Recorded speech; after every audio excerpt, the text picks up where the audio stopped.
Thank you and welcome to this presentation on SafeWork Week this morning, and thanks for the opportunity to talk to you. Firstly, I'd like to acknowledge that we're gathered here on the traditional lands of the Kaurna people and respect that presence. My talk to you this morning is going to be about the principal contractor roles, responsibilities and duties. To have a look at the reason why we have principal contractors, what their responsibilities are and how they carry those responsibilities out.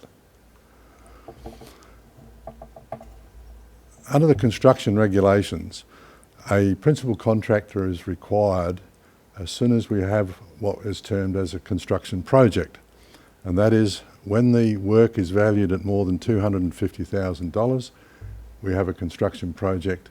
And that then demands that we have a principal contractor, somebody to have control and management of all the work on that site. And that has occurred from the 1st of January 2013. And from the 1st of January next year, there are specific duties, additional duties and further duties that fall on a principal contractor for the management of health and safety on a construction site. So who is a principal contractor? Under the first instance, the person who actually commissions the work is the principal contractor. And that person can be a property developer, a speculator, an investor. As if they're carrying out a business of commissioning construction work, then they're the principal contractor. Unless they actually engage a PCBU to have management of the site and control of the site and to discharge all of the duties of the principal contractor. And those words are fairly critical when you look through the regulations. The terminology used specifically identifies that they have that control and management. So that's a very important aspect. It hands over the full control of the site to the principal contractor. The regulations also allow that there's only ever one principal contractor at a time. You can't have two principal contractors on a site, you can only have one at a time. And the regulations also allow for the fact that if a homeowner is building a home, they're not conducting a business and they can't be a PCBU and therefore they cannot be a principal contractor. And as soon as they hire a builder, then that builder is the principal contractor. So that's the reason behind having a principal contractor. It's the value of the work and it's the management and control of the site. All right. What's their role? They're actually the key duty holder on a construction project. They've got to ensure that that project is effectively managed through the construction, and that management includes all of the health and safety aspects of the construction. And the main responsibility of the principal contractor is that overall overarching planning and management and ensuring that all of the other subcontractors are effective and they identify and control hazards on the site. So that's that overarching role of what we do and how a principal contractor goes about his business. Now, all contractors on the construction site have general duties. And this is explained in the regulations by every PCBU on a site has that general duty to manage sites, manage safety, to ensure that they minimise risk. And on a construction site, that includes ensuring the health and safety of all the workers on the site, ensuring that they collect and keep SafeWork method statements if they're doing any high risk construction work, and making sure that the site is secured from unauthorised access and that they have obtained the underground essential services information if they're going to do any excavation work. So that applies to everybody, every builder, whether it's a construction project or not. The critical thing is that once it becomes a construction project, that principal contractor is appointed and they have these additional and further duties that apply over and above those general duties. Okay, the additional duties if you look through the regulations, they're quite clearly laid out what the additional duties are. They've actually got to consult with the client on health and safety matters. And although it's not covered in our presentation today, the client has a role, a very significant role to play in this, whereby if they've had this project designed, then the designer has to risk mitigate that design and provide a report to the client on the safety aspects of his design. And the client's duty is to make sure that he gives that information across to the principal contractor. The objective of all of this is to make sure that we identify hazards and risks as early as possible in the project, and that the information for that is passed on to everybody who's exposed to those risks. Okay? So that consultation with the client on health and safety risks is about getting that information. The principal contractor has also got to prepare a safety management plan for the site that takes into account all of the hazards of the site, the hazards from the design, the hazards from the work they're going to be doing, and making sure that the subcontractors that they engage are aware of all of those risks and comply with their duties. So there's got to be a plan that's set in place. And that plan has got to be put together early enough in the project so that it picks up all the early mobilisation type activities, the start-up activities that quite often get left off the list because you're that busy doing them that they don't record them. So that plan takes into account all of those sorts of aspects of the job. The plan has also got to look at how we're going to consult. How are we going to have consultation operating on this site? What are the duties of all the people that have a responsibility for health and safety? So that's all got to be set out in the plan. The principal contractor also is required to collect and keep SafeWork method statements from all the subcontractors. So if they're doing high risk construction work, the principal has to ensure that the subbies have got their SafeWork method statements and they're working to them and they're keeping them under review. And the principal also has to prepare a sign, erect a sign that indicates the location of the project. It indicates contact details for people with health and safety responsibility management, including out of hours contact details.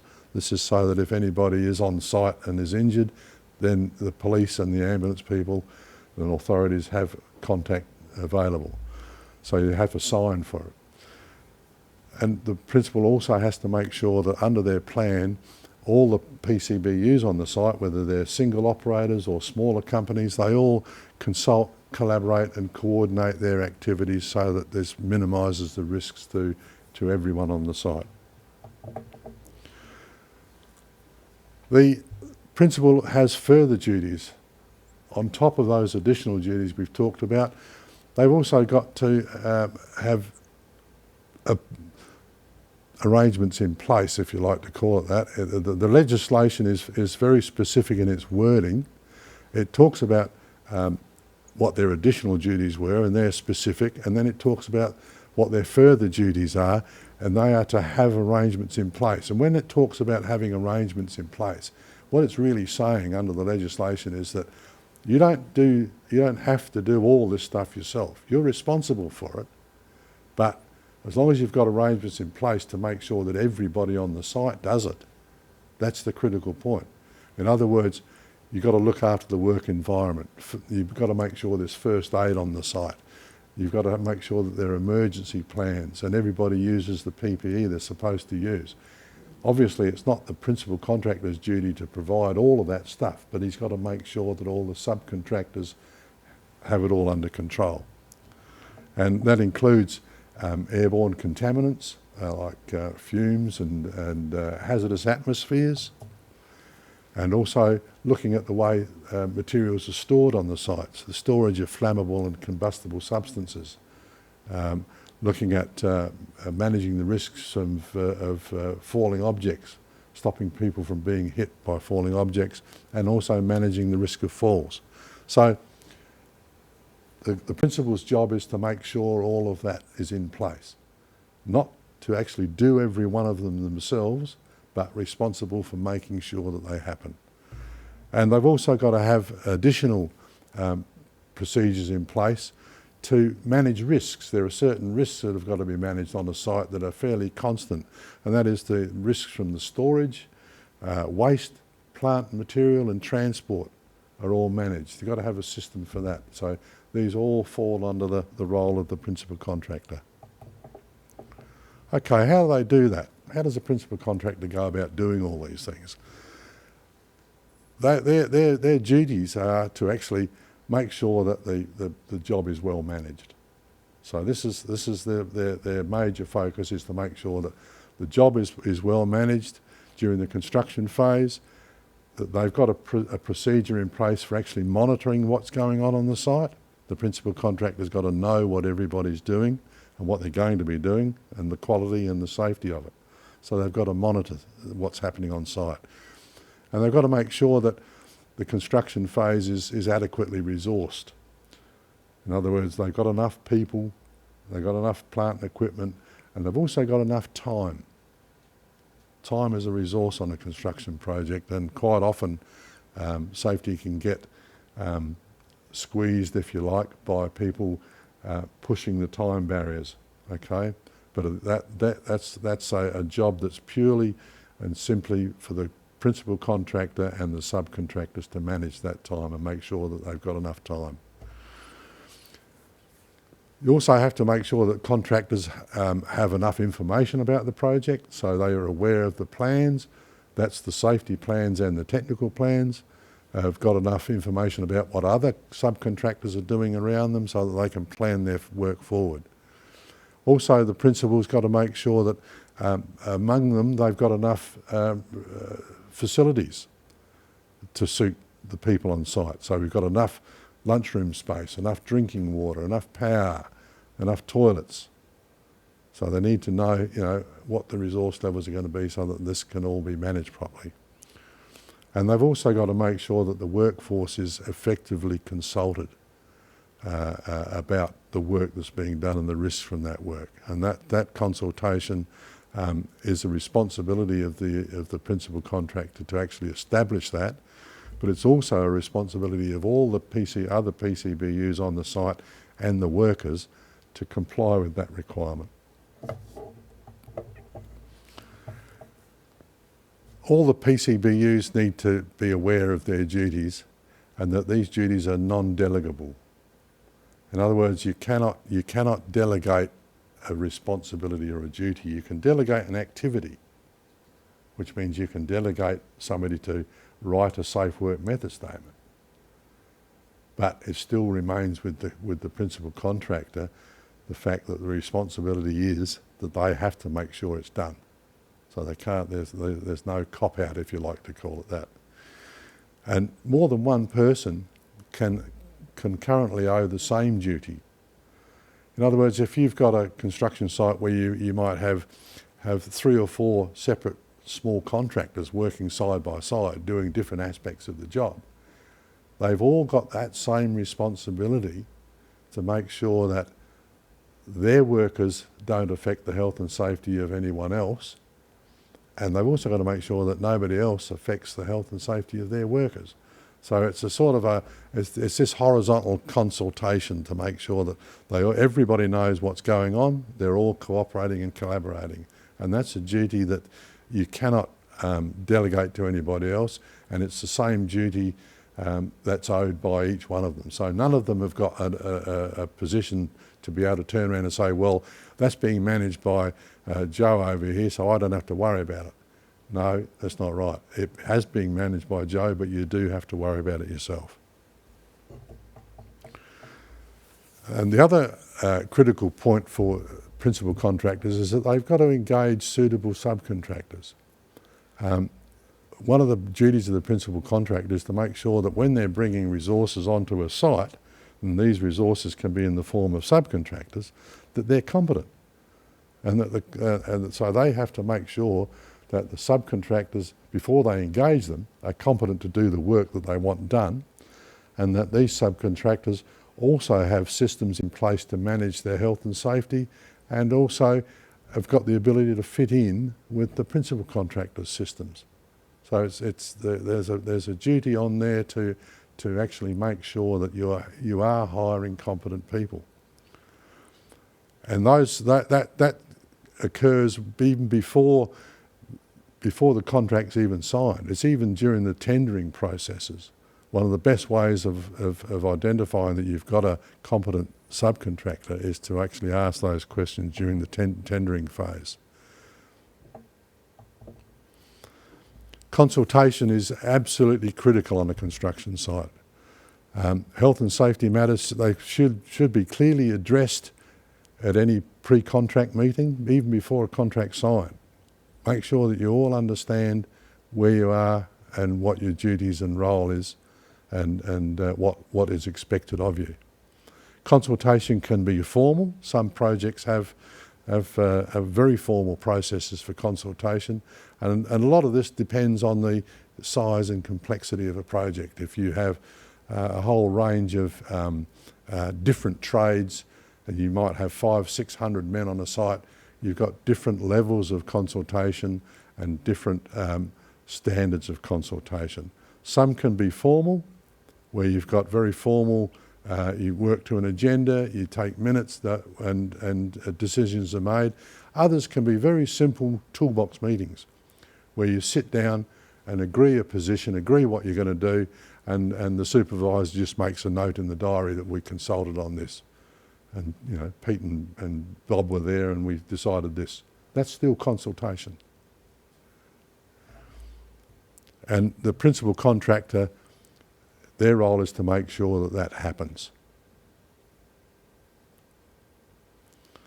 The safety management plan, once again, it seems as though the whole world is falling on the principal contractor, but they do have significant duties, and that's why that initial wording of having management and control of the workplace is so important to recognise. So the principal contractor has got to make sure that their safety plan is sufficiently developed to allow all that preliminary work to be taken into account. Even some of the off-site, the mobilisation, the actual coming onto the site work is covered in the plan. And it's always got to be considered to be a live document, because these plans have got to be kept under review and they need to be updated when circumstances change. It could be that partway through they find a risk that they didn't know was there. They've identified it, they may need to modify the plan to suit that risk. And under the regulations, they've got to make sure that then everybody on the site knows about the change, knows about the updated plan, and they have to keep a copy of each version of the plan. Not just the latest version, but each version of the plan has got to be kept. Now, it doesn't have to be hard copy, it can be electronic. That's fine. There's no requirement to have hard copy. Okay, in all of this, we have to do what's reasonably practicable. And we say to ourselves, okay, that's, their duty of care is up to that level. They've got to do, a principal contractor has got to do what's reasonably practicable. And the factors that determine what's reasonably practicable are taken into account. They're pretty universal type of factors. It's the likelihood of the hazard or the risk concerned occurring, so you've got to take into account the likelihood of the problem. You've got to look at the degree of harm that will cause if that risk does actually eventuate and interfere with workers. So you've got to look at the degree of harm, and what that PCBU or what that workplace should know about it or might know about it. What information is actually available to them. So you've got to take that into account. If information is widespread about a particular risk, then you'd imagine that risk should be much more controlled and not required a lot of work to control it, because it's a well-known risk. So the availability and suitability of ways to eliminate a risk, they're important. Sometimes there's, in the construction industry, there are very standard controls, particularly when you look at trade work, where tradesmen carry out a narrow band of work, and the risks are fairly standard across all the work they do, and the controls are fairly standard. And there's an allowance in the code of practice as to how you actually manage that. you don't need to go through that critical risk assessment process. You can just go straight from identifying risks to controlling risks. And the costs have got to be taken into account as well. The fact is that people are not expected to expend exorbitant amounts of money to minimise a very small risk. In other words, you don't spend $1 million to prevent somebody getting a splinter. It's just not necessary. And most importantly, for all of these duties and the work that goes on a site, the principal contractor has the influence and control of what happens on the site.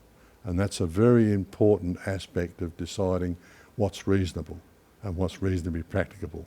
If you've got the ability to influence and control, then you've got the ability to take on responsibility and minimise the risk. So that really concludes my presentation. Hopefully it's given you some idea of the scope of work that a principal contractor is required to carry out. I take great pains in pointing that out to them because that costs a lot of money. So you don't enter into a contract without knowing what you're up against.